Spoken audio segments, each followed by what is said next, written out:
Welcome to part 5 of our series on trading strategies. Last time we discussed arbitrage trading and dollar cost averaging. Today we're diving into momentum trading and reverse trading. Hey there, I'm Eva and let's start with momentum trading. Momentum trading is a strategy where traders buy an asset after a strong price movement, expecting the movement to continue. For example, if the price has risen sharply, traders expect it to continue rising and buy.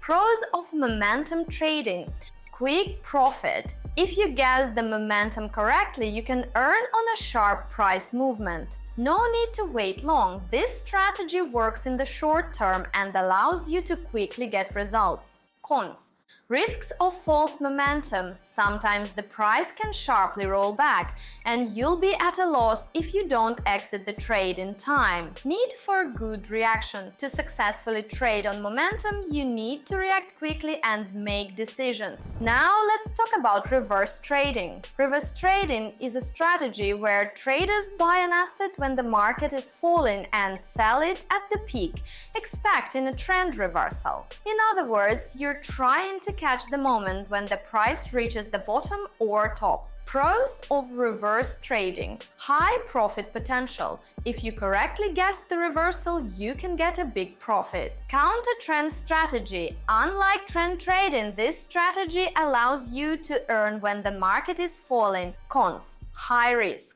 It's very difficult to accurately determine the moment of reversal. If you're wrong, you can incur serious losses. Requires experience. This strategy is suitable for experienced traders who know how to analyze the market and feel changes in trends. Have you ever tried momentum or reverse trading? What was your experience? Share in the comments. In our next video, we'll explore position trading and moving averages. Don't miss it!